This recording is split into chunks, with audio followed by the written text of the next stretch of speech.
Okay, I'm just going to say it. This whole thing is my fault. I'm the one who downloaded the game. I'm the one who played it. And now, I'm the one stuck in this nightmare. It started last Saturday. I was bored, scrolling through some gaming forums trying to find something, anything, to kill time. That's when I stumbled on a thread titled, "You have to try this game." No description, no screenshots, just a link and some vague, overly enthusiastic comments hyping it up. Normally, I wouldn't click on something like that. I mean, who knows what kind of virus you'll get, but something about it drew me in. Maybe it was boredom. Maybe it was the way everyone seemed to agree. This game will change your life. The link took me to a shady website that looked like it hadn't been updated since the 90s. There was no homepage, no contact info, just a single download button and the game's title, Echo. No developer name, no instructions, just a zip file. Against my better judgment, I downloaded it. Honestly, I'm not even sure why. Something about it felt magnetic, like I couldn't help myself. Anyway, I installed it. The process was oddly quick. Too quick, really. Right away, things felt off. The game launched without any of the usual startup screens. No menus, no settings, just a black screen with a single word in red glowing letters. Play. I hesitated for a moment, my finger hovering over the mouse. The word pulsed faintly, like it was alive, and before I even realized it, I clicked. The screen faded, and the game began. The first thing I noticed was how empty it felt. The game opened to a sprawling cityscape, but it wasn't bustling or alive like you'd expect. It looked like a low-budget version of Grand Theft Auto or Saints Row. Generic streets, boxy buildings, and a few poorly rendered NPCs wandering aimlessly. The graphics weren't impressive, but the silence unnerved me.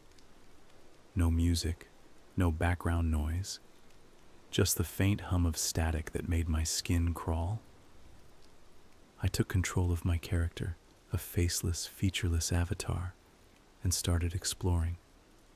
There were no tutorials, no objectives, just me wandering through this lifeless city.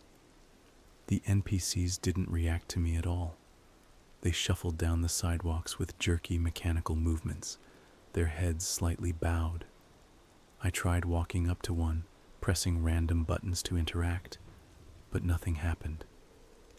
After a while, I started to get bored. Then it happened.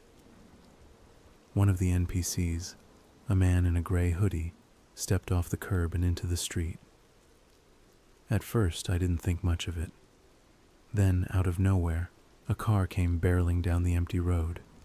The impact was sudden and brutal. The NPC's body crumpled like a rag doll, blood spraying across the asphalt in horrifyingly realistic detail. I flinched, pulling my hand away from the keyboard. As I stared at the screen, frozen in shock, a message appeared in the bottom corner. 1 out of 5. My heart raced. What the hell did that mean? 5 what? Deaths? Events? I tried to shake it off, telling myself it was just part of the game. But there was something about the message that felt ominous, final. I kept playing, half expecting more carnage, but nothing else happened. The city went back to its eerie stillness. The other NPCs shuffled on, oblivious to the carnage, their stiff robotic movements unchanged. After another 15 minutes of aimless wandering, I shut the game off, feeling uneasy. The avatar remained static, faceless, but I thought I noticed something subtle, a shadow where the face should be, and maybe the hairline looked a little sharper, almost familiar. I dismissed it as paranoia. I told myself it was just a weird, buggy indie game. Nothing more. But then came Sunday. Sunday morning started like any other, until the group chat exploded. My phone buzzed incessantly with messages, all saying the same thing. Chris, a guy from school, had died in a car accident late the previous night. The details were horrifyingly specific. An empty street, a speeding car, a violent collision. I didn't know Chris well. He wasn't a friend, just a familiar face I'd seen in a few classes. We'd exchanged awkward nods in the hallway, but that was it. Still, the news hit me harder than I expected. Maybe it was the suddenness of it, the randomness, or the chilling way it mirrored what I'd seen in the game. Yes, the game. The more I thought about it, the worse the knots in my stomach became. The accident wasn't just similar to what happened in Echo. It was identical. The empty street, the car, the impact, all of it matched perfectly. And then there was the NPC. He wasn't an exact replica of Chris, but there were similarities I couldn't ignore. The build, the way he walked, even the hoodie. The memory of that first death sent chills down my spine. I told myself it was just a freaky coincidence. Games don't predict deaths. That's ridiculous. But no matter how much I tried to rationalize it, the thought gnawed at me all day. By the time night fell, I couldn't resist the pull of the game. I reopened Echo with trembling hands. The city was the same as before, silent and oppressive, but now there were only 4 NPCs. My avatar stood where I'd left it, motionless and faceless, yet it felt different. The outline of its face was sharper, the shadows deeper, as if the game had started filling in the details. Its posture had changed too, more natural and lifelike. It almost felt like it was mimicking me. I started exploring, the dread in my chest growing with every step. The city was unnervingly still. The only sounds the faint hum of static and the soft tap of my character's footsteps. I kept expecting something to happen, but for a while, nothing did. Then, out of nowhere, it happened again. This time, the death was more violent. An NPC, a man walking down an alley, was attacked by a shadowy figure that seemed to materialize out of the darkness. The figure moved with a jerky, unnatural speed, plunging a knife into the NPC repeatedly. The sound effects were grotesquely vivid. The wet thud of the blade, the gurgling gasps of the victim. Blood pooled on the ground as the NPC collapsed, and the shadowy figure vanished as quickly as it had appeared. In the corner of the screen, the message updated. 2 out of 5. I stared at the screen, my hands trembling. The animation was too real. The violence was too real. And as much as I wanted to believe it was just a game, a sick coincidence, I couldn't shake the feeling that it was something more. I slammed the laptop shut, my pulse racing. For hours, I paced around my room, trying to make sense of what I'd just seen. Games don't do this. They can't do this. But then Monday morning came, and the news confirmed my worst fears. Someone had been killed downtown, stabbed to death in an alley. The description matched the scene from the game exactly. I felt the air leave my lungs as I read the report. The knife, the alley, the sheer brutality of it. It was all there, exactly as I'd seen it play out on my screen. I didn't go to school that day. I couldn't. My mind raced with questions I couldn't answer, fears I couldn't quiet. The game wasn't just predicting deaths, it was causing them, and I had no idea how to stop it. A Monday evening, my paranoia was in overdrive. I hadn't touched the game all day, but I couldn't stop thinking about it.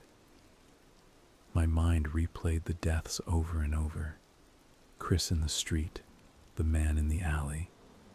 The brutal realism of it all made me sick. But worse than that was the growing dread that it wasn't over. It wasn't. I finally caved and opened Echo again, my hands shaking as I launched the game. The city loaded, as desolate as ever. But now there were only 3 NPCs left. The sight of my avatar unsettled me immediately. It had changed again. The features were sharper, more defined, almost familiar. I didn't want to play, but it felt like I didn't have a choice. Something compelled me to keep going. I started moving through the city, the emptiness around me amplifying the sound of my character's footsteps. The NPCs wandered aimlessly, their movements robotic. I couldn't shake the feeling that they knew what was coming, that they were just waiting for their turn. It happened faster this time. One of the NPCs, a woman, stopped in the middle of a crosswalk. She looked around, her head turning slowly, almost as if she was scanning for something.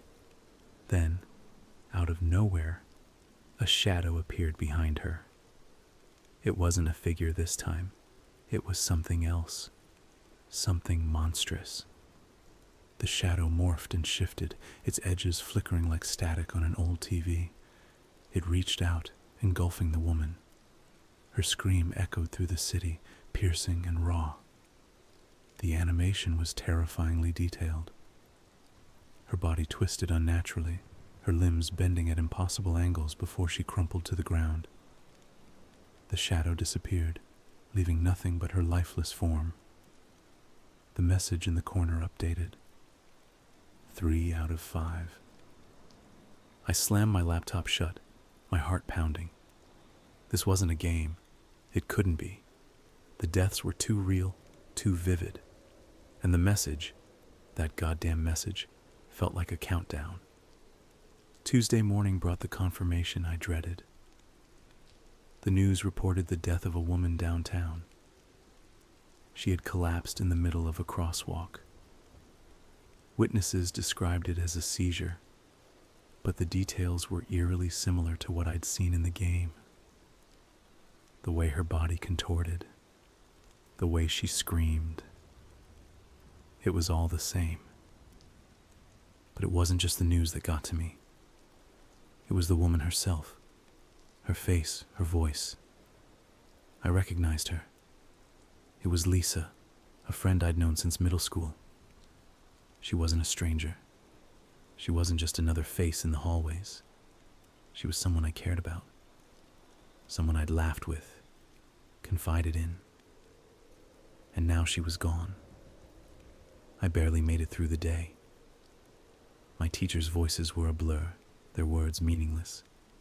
I couldn't stop thinking about Lisa, about the game, about what might come next.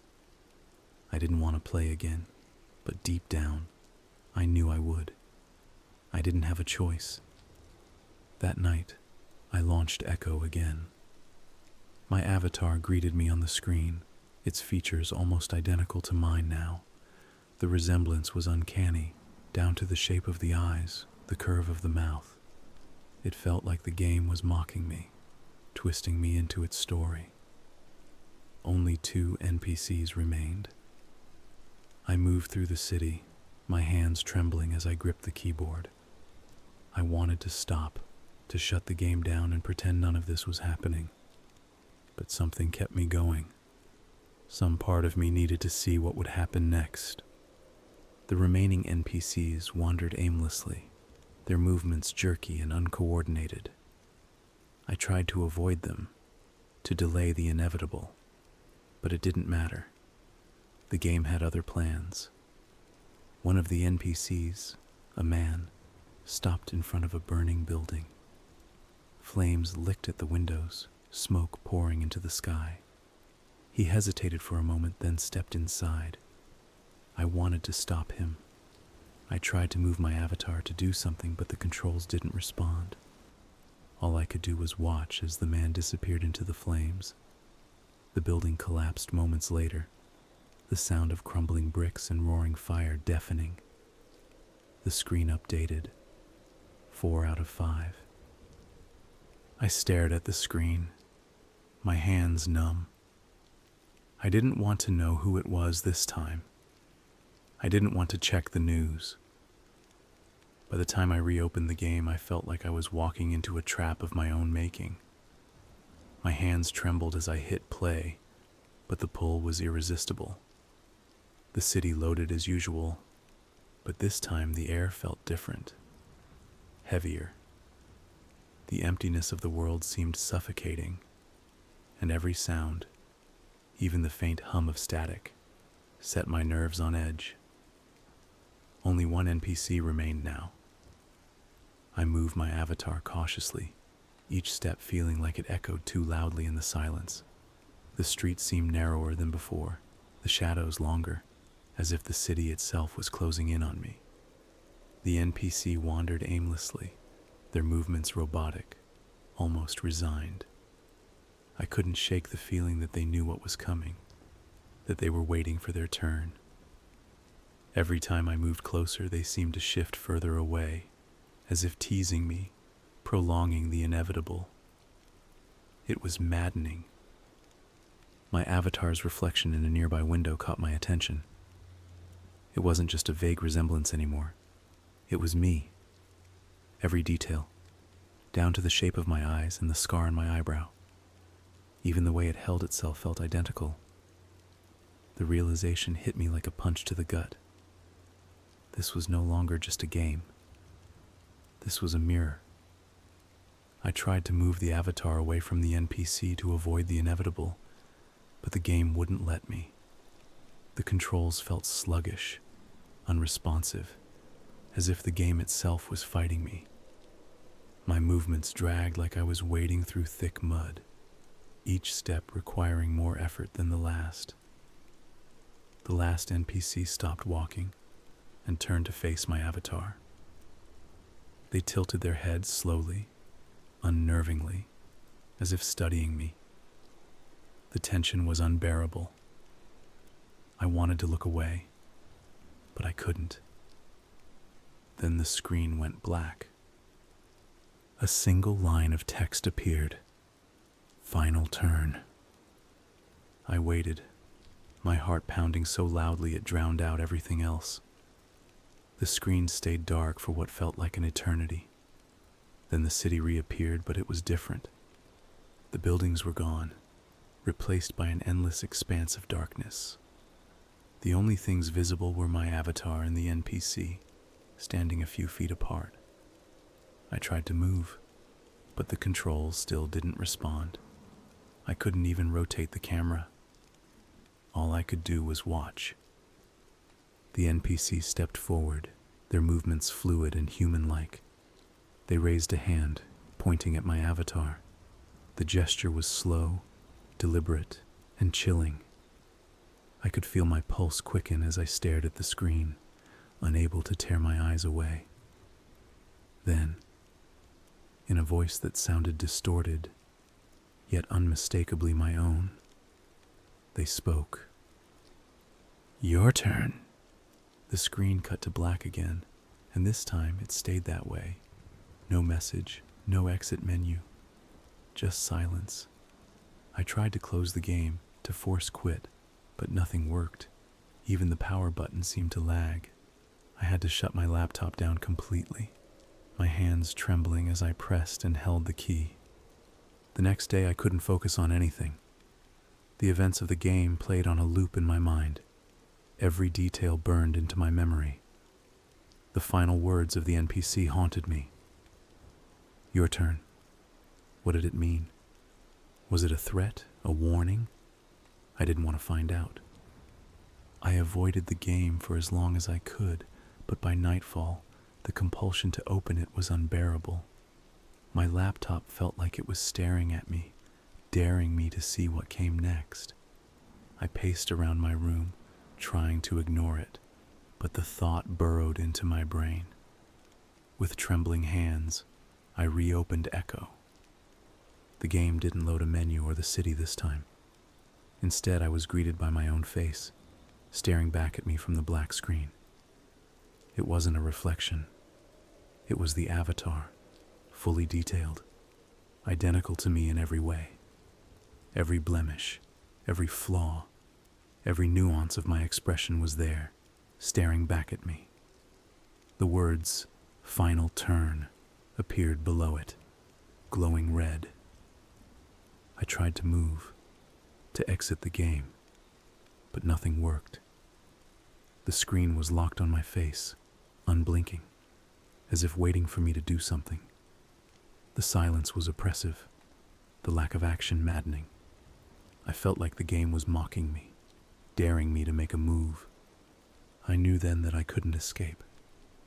The game wasn't finished, and neither was I. My fingers hovered over the keyboard, but I couldn't bring myself to press a key. The words "Final Turn" pulsed brighter, faster, demanding my attention. I closed the laptop again, but I knew it wouldn't end there. Whatever this was, it wasn't just a game anymore.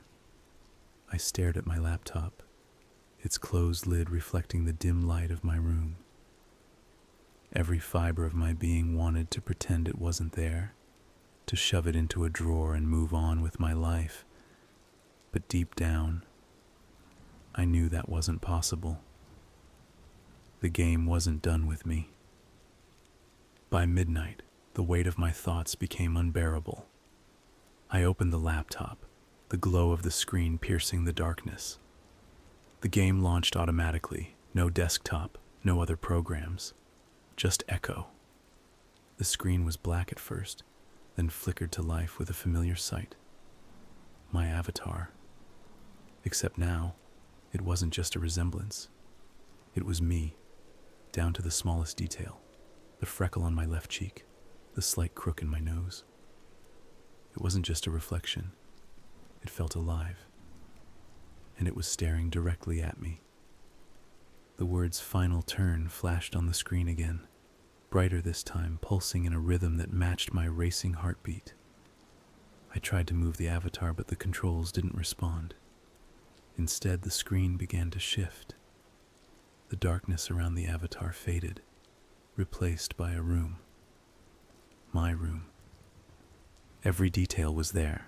The posters on the wall, the unmade bed, the coffee-stained desk. It was an exact replica. My stomach dropped as I realized the game wasn't just mirroring me anymore.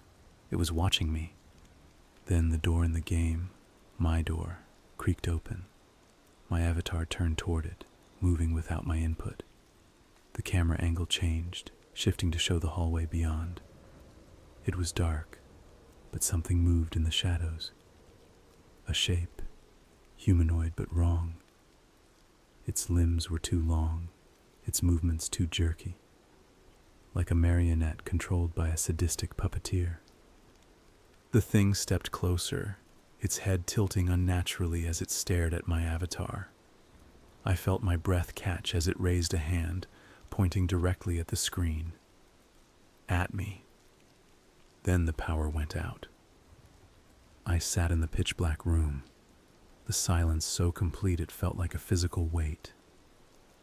My laptop screen had gone dark, but I could still see the faint outline of the avatar's room in my mind.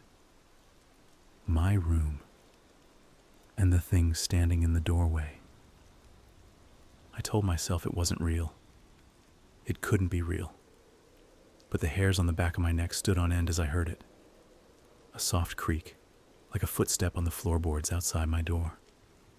I froze, every muscle in my body tense. Another creak, closer this time. My heart pounded in my chest, each beat echoing in my ears. I wanted to move, to hide, to do anything, but I was paralyzed by fear. The doorknob turned slowly, the metallic click reverberating through the silence. The door opened, but there was nothing there, just darkness. I stared into the void, my breath shallow, waiting for something, anything to emerge. But nothing came. The silence stretched on, unbearable. Then my laptop turned back on, the screen lighting up the room. The avatar was gone. In its place was a single line of text. It's here. The next few moments were a blur. My parents weren't home. I grabbed my phone and ran out of the house, not stopping until I was halfway down the street. I didn't look back. I couldn't. The thought of seeing something standing in the doorway, watching me, was too much to bear. I ended up at the police station, rambling incoherently about the game, the thing in my house, the connection between the deaths. They didn't believe me, of course. Who would? I sounded insane. But they did take me seriously enough to put me in a room for my own safety. No sharp objects, no way to harm myself. Just a bed, a chair, and 4 blank walls. Now I'm here, waiting. The game is gone, erased completely, as if it never existed. But I know it's not over. I can feel it, the presence lingering just beyond the edge of my perception. Watching, waiting. And I'm terrified that when it decides to make its move, I'll be powerless to stop it. I've lost track of time. The days blur together in this small, sterile room. The walls are so white they hurt my eyes, but the monotony is better than the alternative. Out there in the dark, I know it's waiting for me. It's patient. It has all the time in the world. Me, I'm not so sure anymore. At first I thought this place would protect me. The officers seemed skeptical, but they listened. They thought I was a danger to myself, maybe to others. I guess that's why they put me here. To keep me safe. To keep everyone else safe. But no padded walls or locked doors can keep out something like this. The first night in the room, I barely slept. Every sound, the faint hum of the overhead light, the distant footsteps of guards, felt amplified, like it was meant to keep me on edge. But it wasn't the noise that kept me awake. It was the silence between them, the waiting. I tried to tell myself it wasn't real, the game wasn't real. But that's the thing about fear. It doesn't care about logic. It creeps into your thoughts, wraps itself around your brain like a parasite, and refuses to let go. On the second night, I heard it, a soft rhythmic tapping. It came from the corner of the room, where the fluorescent light didn't quite reach. At first I thought it was in my head. I'd been staring at that shadowy corner for hours, my imagination conjuring shapes that weren't really there. But the tapping didn't stop. It grew louder, more insistent. I called for the guard. No one came. The tapping continued, steady as a metronome. I pressed myself against the wall farthest from the sound, my knees drawn to my chest. My breath came in short, shallow gasps. I didn't dare look away from the corner, and then it stopped. For a moment, the silence felt worse. It stretched out, heavy and oppressive, pressing against my chest like a weight. And then, from the corner, I heard it. My voice. You can't hide forever. The guards found me the next morning, huddled in the corner opposite the shadow. They said I must have had a nightmare, that the stress was getting to me. I wanted to believe them. God, I wanted to. But I knew the truth. It wasn't a dream. It was here. My parents came to visit me a few days later. I was sitting on the bed when the guards opened the door and let them in. They looked nervous, like they didn't know what to expect. My mom sat down first, her hands clasped tightly in her lap. My dad hovered near the door, his expression unreadable. "Honey," my mom began, her voice trembling, "we're worried about you. We just want to help." "You think I'm crazy," I said flatly, not meeting her eyes. "You think this is all in my head." No, it's not that, she said quickly, though her tone betrayed her. It's just this game you mentioned. It sounds like a nightmare, but that's all it is, right? A nightmare. It's not a nightmare, I snapped, finally looking at her. It's real. Chris, Lisa, it all happened. And the fire. Maybe it did too. Maybe I missed it, but it happened. I know it did. My dad stepped forward, his face tight with frustration. Son, listen to yourself. You're talking about a video game like it's alive. Do you hear how that sounds? I laughed. A hollow, bitter sound. Do you think I don't know how it sounds? Do you think I want this to be real?